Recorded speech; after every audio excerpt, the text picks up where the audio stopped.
If you are navigating grief and having to make a major decision in this season of your life, especially if you are in the early aftermath of loss, this entire episode is tailor-made for you.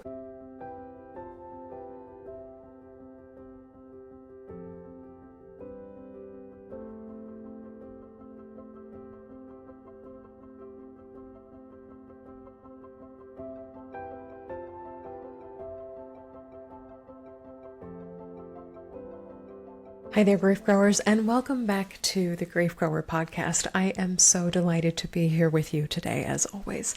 If you have been growing alongside me in my work for a while, welcome back. And if you are new to me and this show, hello. My name is Shelby Forsythia. I am a grief coach, a 2-time, soon to be 3-time author. I'm not going to stop saying it till the book comes out in March. And I'm also the founder of Life After Loss Academy, which is an online course that has helped dozens of grieving people stop feeling lost, stuck, broken, and alone, and start building lives they love from the lives that loss forced them to live.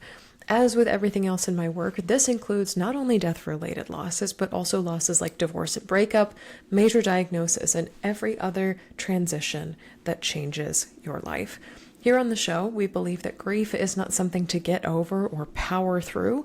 It is something that we grow with and alongside, and that when we stop treating grief like a problem to be solved, and start treating it like an invitation to live more deeply, we create meaningful lives that are rich with the memories that we carry and the struggles that we faced and the awareness, the preciousness of what it is to be right here and right now.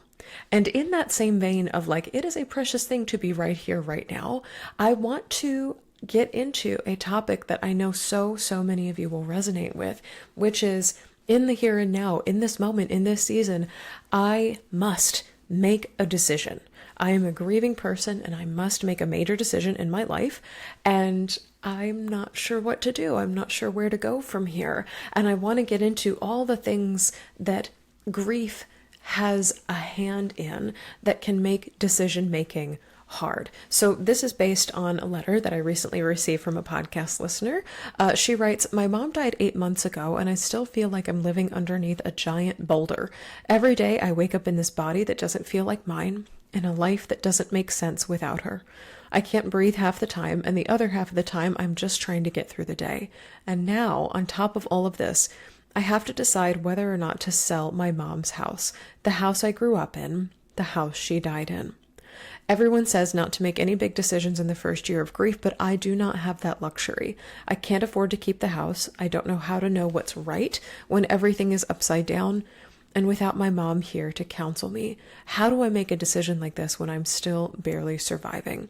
And this is such a powerful and relevant question to so many grievers out there in the world. There is tenderness here, but there is also, you can hear it in her words, a crap load of pressure. There is urgency colliding with grief's uncertainty. And as I mentioned, I know that this person who wrote me this letter is not the only person in the world who is facing this kind of dilemma. If you are navigating grief and having to make a major decision in this season of your life, especially if you are in the early aftermath of loss, this entire episode is tailor-made for you. And the thing that I want to get into first is something that this podcast listener mentioned, and it's something I call the no big decisions rule. You've probably heard it before. You might have heard it from somebody really well-meaning. I'm thinking friends, therapists, strangers on the internet, and it goes like this. Don't make any big decisions in the first year of loss. And at first glance, it seems like really good advice. I think a lot of people are like, don't get too emotional, don't do something you regret, don't let your grief take control in the driver's seat and basically like run over all of the good things in your life is kind of the image that I get in my brain when people give this advice. Because in fairness, the early weeks and months of grief can kind of turn your brain into mush. It can scramble who you know yourself to be, your sense of safety and certainty in the world, and your direction about who you are, where you're going, what is next for you. And as so many grieving people inside Life After Loss Academy share, they no longer trust themselves to choose anything, what they'll have for dinner, much less, should I sell this house? Should I quit my job? Should I end this relationship? Should I move across the country. But I want to read you something that I wrote in my second book here, Grief Your Way, which just celebrated its 5-year anniversary. It came out on September 29th, 2020, if you can believe it. But this is the January 10th entry. This is like first 10 passages of the book. Here's a thing I need you to know. It says, societal convention says, don't make any major decisions within the first year of a loss. But in my humble opinion, that is hogwash. As much as we'd like to, we cannot opt out of living because someone we love has died, and sometimes life-changing decisions must be made immediately following a loss. If you have to make a big decision in the aftermath of loss, gather as much information as you can, call on friends and trusted advisors to help, and be sure you're as informed and prepared as you can possibly be. And this is something that I stand by. It's not a hill I'm going to die on because I don't really believe in dying on hills. That's a podcast episode for another day. But basically the root of this is the no big decisions rule is not practical. It's not sense making for grieving people. Yes, your grief may slow you down. Yes, your emotions may be louder than your logic in this season of your life.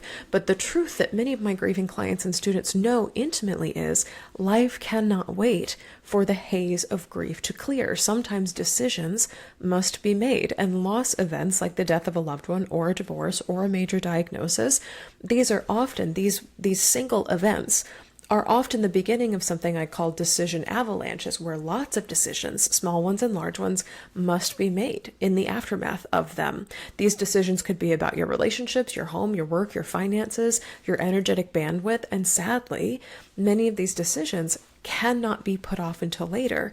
There are regularly instances when you are newly grieving where an option has to be chosen. Something must be done right now.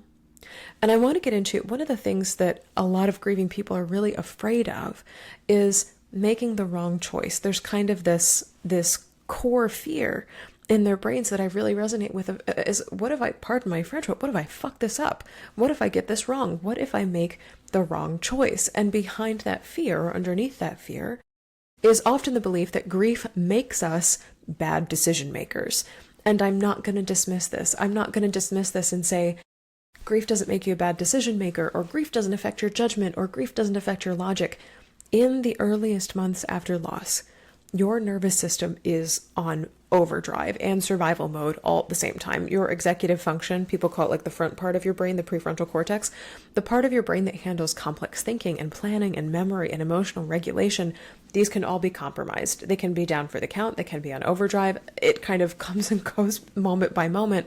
And Megan Devine, who's a therapist and the author of It's Okay That You're Not Okay, referred to this on my old show, Coming Back, Conversations on Life After Loss, as putting your keys in the freezer syndrome.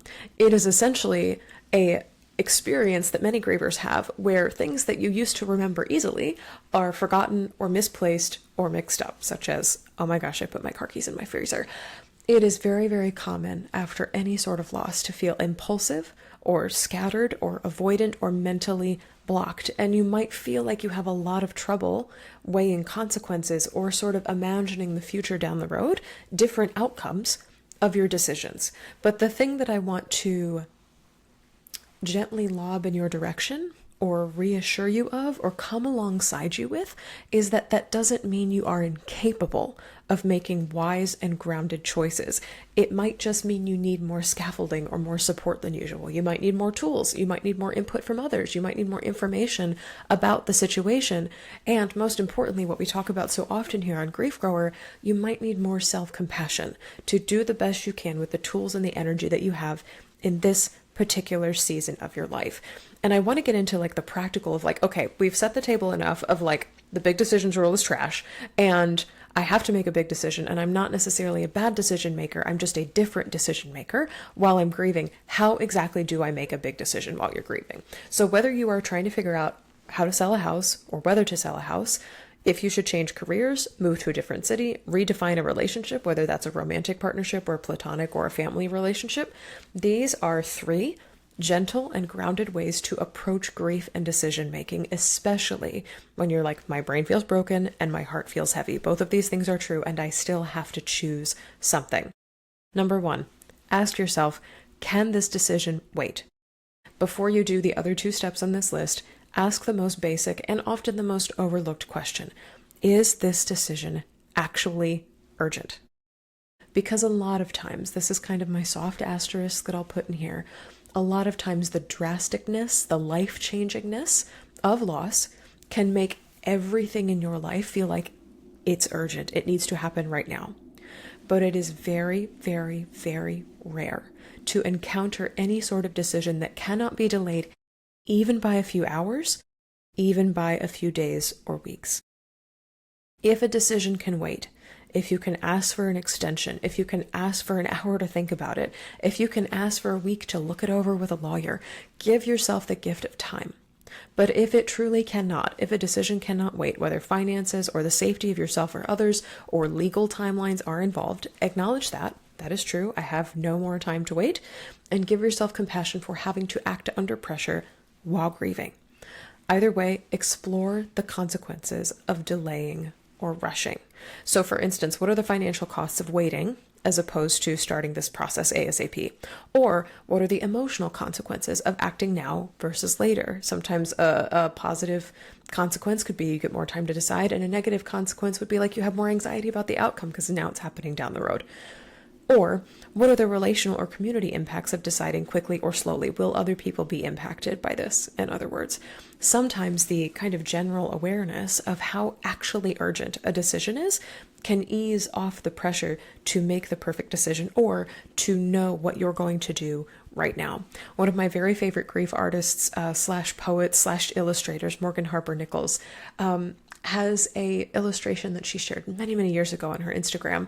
And it was just one simple sentence. It says, "You do not have to have it all figured out tonight," or something of that nature, or everything does not need to be figured out tonight. And oftentimes, kind of when we're lying awake at night and the grief is crashing into us at the end of the day, when the mask of "I'm fine" falls off, that's when we feel oftentimes this urgency to make a decision, to move in a direction, to figure out how we're going to get out of this thing, or start this thing, or end this thing. And a lot of times the things that we think about aren't as urgent as we think they are. They just feel urgent because grief feels urgent. And so kind of teasing those things apart can be really, really helpful when it comes to making a decision. Do you actually have to decide this right now, or can it wait? Can you gather more information, gather more tools, give yourself more time to process and think, so on and so forth? The second tool I want to offer you, so after you've asked yourself, is this actually urgent, is to make a pro and con list. I'm a big fan of lists. I love writing things down. Lists are great for grief brain. And a simple list, whether it's on paper, in your notes app, scribbled on a napkin, this can go a very, very, very long way in helping you see clearly what feels like it's tangled and messy in your head. And I really want you to be thorough with this. So don't just do like pros and cons of right now, this moment. Consider the impact this decision might have months or years or even decades down the road. And also, don't just consider how this decision impacts you. Think about how this decision will affect others in your midst. Emotional, social, mental, physical, relational outcomes, these all belong on your pro and con list. So as you're making the list, do like initial knee-jerk pros and cons. Pros, cons. Then ask yourself the question, what pros and cons can I anticipate or predict in the future, if any? And then, how will this affect other people? Pros and cons in the future, if I can think of any. And then, how will this affect me emotionally, socially, mentally, physically, financially, relationally? Anything I haven't thought of. And it might be worth sort of bouncing ideas off of other people or off of other grievers, which we do a lot in Life After Loss Academy, of like, did anybody else had an experience like this? So they might have input of things that you haven't thought of yet. And that leads me right into number 3, which is to call in wise counsel. This is something I will recommend for almost any scenario, because grief can make us want to isolate ourselves from other people, but big decisions are sometimes too heavy to hold or to figure out or to tease apart all by ourselves. So for a big and life-changing decision, selling a house, ending a relationship, changing careers, moving away, consider pulling together a team. And your team can include different like flavors or different categories of people. So maybe trusted friends who listen more than they fix. In Life After Loss Academy, we refer to these as your grief allies. You might also consider therapists or grief coaches who understand grief and the connection it has to decision making and all the ways that your brain is affected by both of those things, because your brain's affected by grief, but your brain is also impacted by decision making. And those two can be in a sort of battle or in a sort of combat. And there's also ways that they can complement each other. You might also consider, depending on the situation that you're in, calling in experts, financial, legal, real estate, medical, career, who can offer clarity and answers. And what does this mean? Or what does this line item mean? Or what does it look like to shift from this sort of job path to this sort of job path without necessarily pushing an agenda or a decision or an answer on you? And this is kind of like a me inserting, because I always want these people in your life to be doing something. If there's anyone in your circle who said, let me know if there's anything I can do, which is like a dreaded thing that people point in grievers' direction as like, that's helpful. And you're like, no, it's not actually helpful.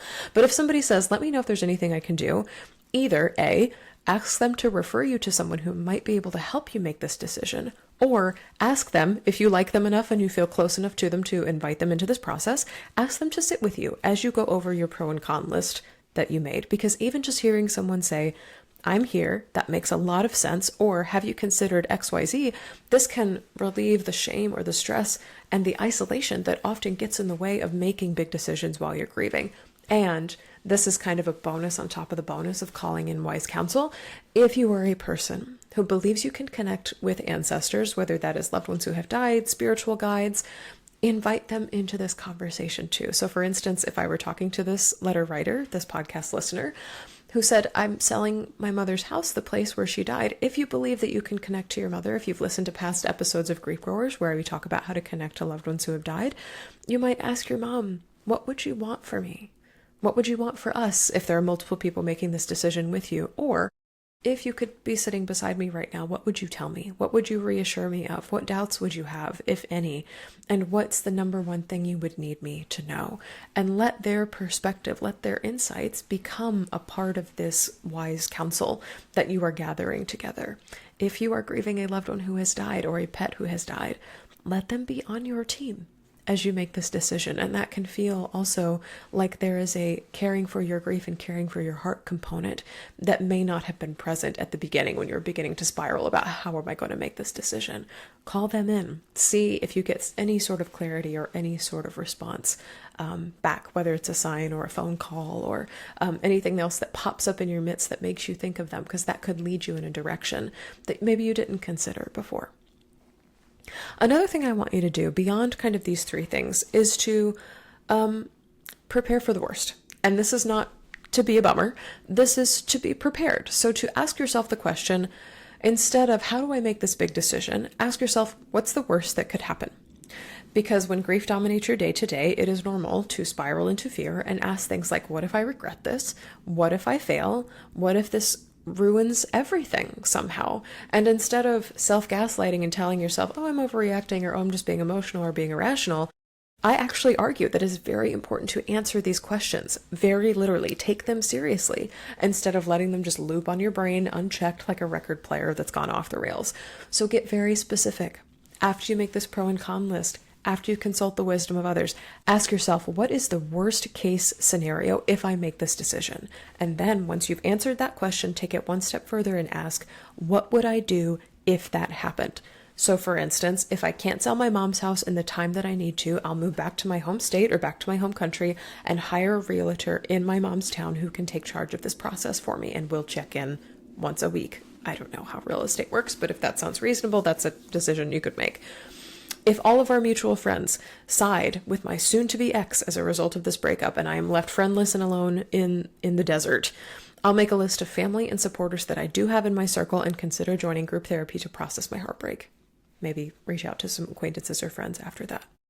But if the worst happens, if your ex takes all your mutual friends with you, you have a plan. You have something you're going to do after that. If I leave this job and I can't get a new one immediately after quitting, I will work part-time in a coffee shop while I send out my resume to 10 new workplaces per week. Like, if the worst happens, if this actually comes to pass, because you're a grieving person, you know that the worst can happen because you've lived it, what are you going to do?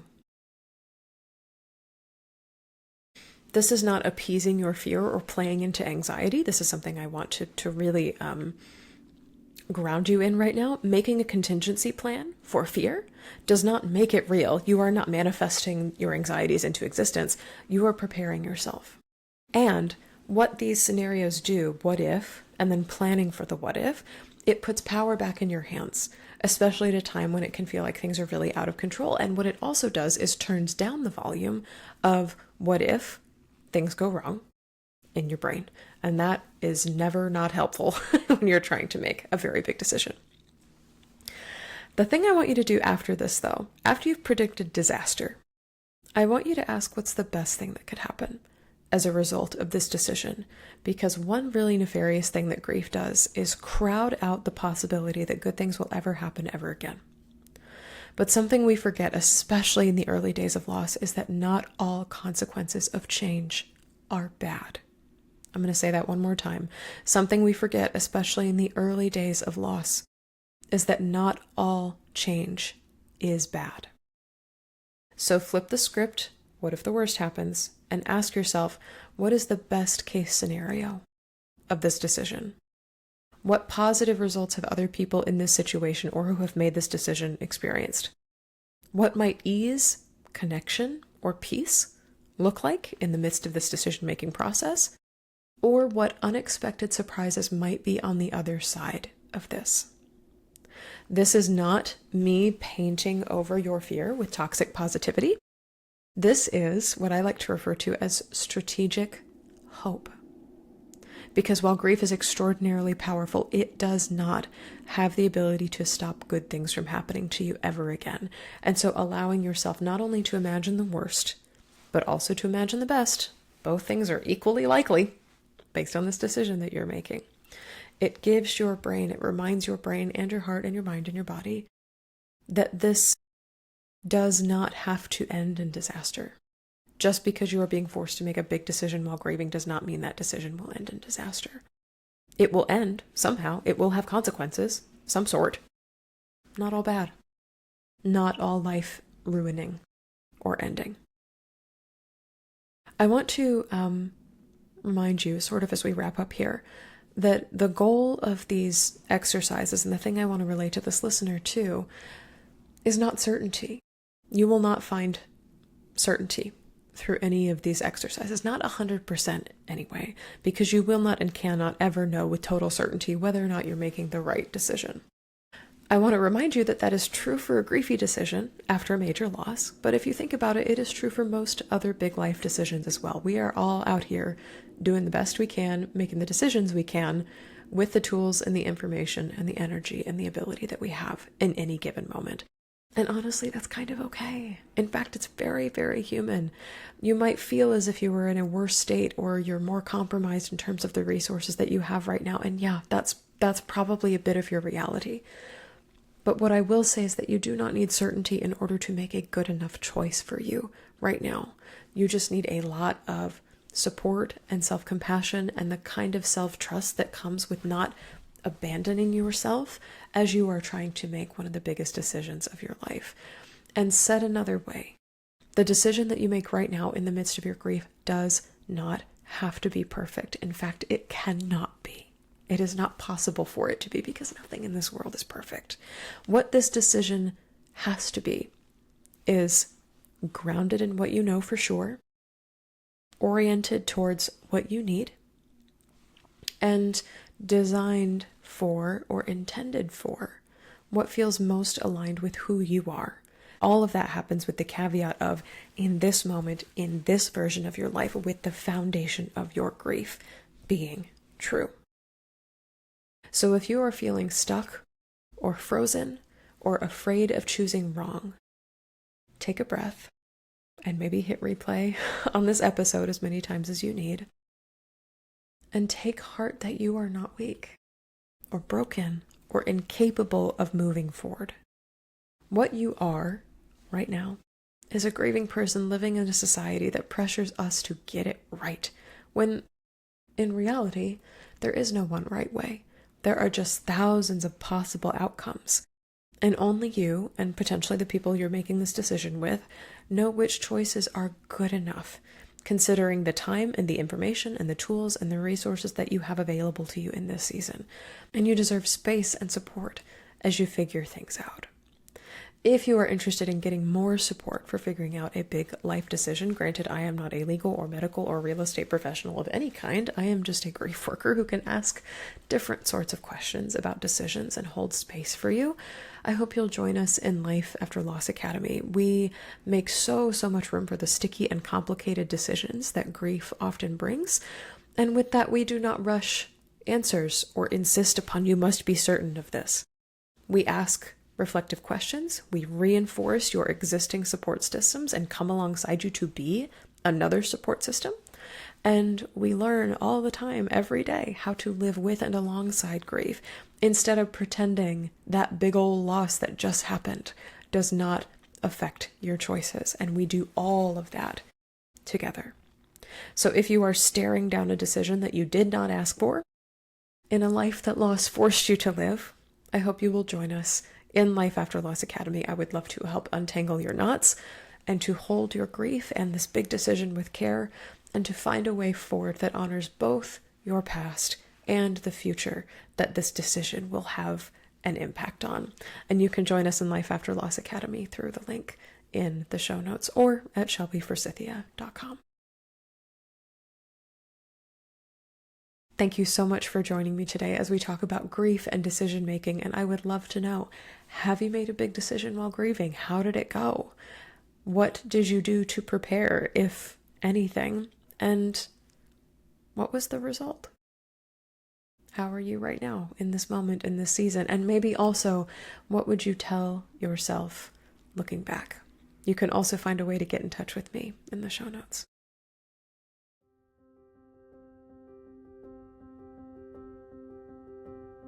That's all for this episode of Grief Grower. Thank you so much for joining me today. If you're looking for grief support beyond this show, you can find free workshops, blog articles, and my signature What's Your Grief Support Style quiz at shelbyforsythia.com/links. And if you'd like to get support from me for your unique loss experience, once again, you can join us in Life After Loss Academy, my online course and community. As a student, I will walk you through my 5-step grief framework for rebuilding after loss, and you can get live coaching from me every single week to answer your questions. Replays are always available if you cannot attend live. If this podcast felt validating, comforting, educational, or otherwise helpful to you as you make a big grief decision, please subscribe and leave a review on Apple Podcasts or on Spotify.